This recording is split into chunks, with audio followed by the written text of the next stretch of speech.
Haman.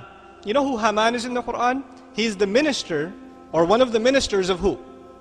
Of Fir'aun. Haman is mentioned in the Qur'an about 6 times.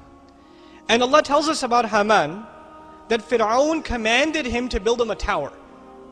Fir'aun commanded him to build him a tower. Now, is there a mention of a Haman in the Bible? Sure. Is there a mention of Haman building a tower?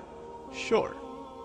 But the Haman in the Bible didn't work for Fir'aun. He worked for another king named Xerxes in the biblical book of Esther.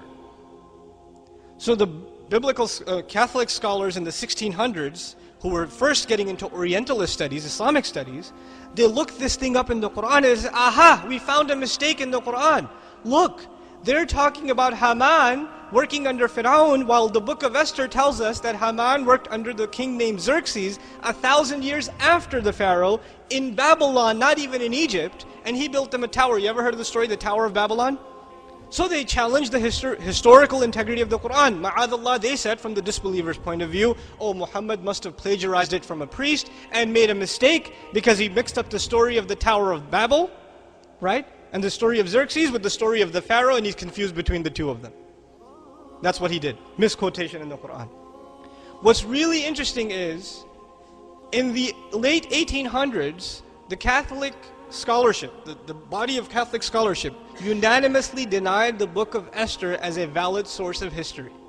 They acknowledged their own book, they acknowledged that their own book, unanimously, is legend, just stories made up, names made up. The Jewish encyclopedia even now tells you the book of Esther has no historical value. None whatsoever. But then it remains, this one question remains. The Qur'an tells us that this Qur'an tells Bani Israel about the things that even they disagreed in. Even they disagreed in some stuff, and this Qur'an tells them. This speaker is giving this to you. He can't be the speaker then. This knowledge is coming from somewhere else. Now check this out. You know Maurice Bucquet is a famous Muslim who wrote Bible, Qur'an, and science? Before he got into that subject, he was a historian. He wanted to study Islamic history.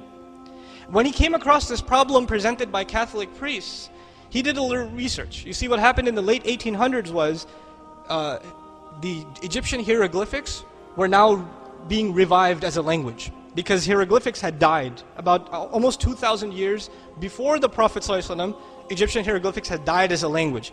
And they were revived by German and French scholars. The study is called Egyptology. They traveled to Egypt, they studied the hieroglyphics, and they developed a scheme of spelling those images and turning them into pronounceable words and all this stuff. Okay? It started about 120, 130 years ago. So they got into this study, and they made documentations of who the ministers that are mentioned in the documents of the Egyptians, what their roles were, etc., etc. Maurice travels to France, goes to an Egyptologist and asks him, by the way, in your records, did you see any name Haman?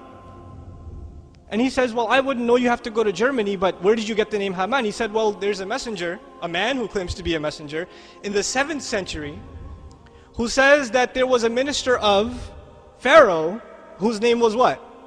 Haman. And he told him to build a tower. He said, that's impossible. Nobody could have had access to any names from that time, because the language has already died at the Prophet's time for how long already? 2,000 years.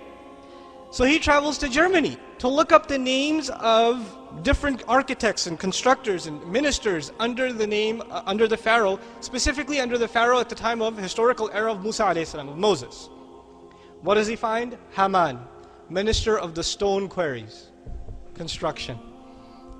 This name is discovered in the 1900s. They actually have a statue in Austria, I believe. Haman written on it underneath. They've revived it from Egypt. His name is Haman in Austria. The statue is sitting there. Now we don't know for sure if that's the Haman of the Qur'an, but still the name exists. The fact that he's in charge of construction exists, and this is something they didn't have, but which speaker had? The Messenger of Allah, but actually the speaker is who then? Allah subhanahu wa ta'ala. This is just from the historical point of view. Something that they used to laugh at the Muslims came back and blew up in their own face. SubhanAllah.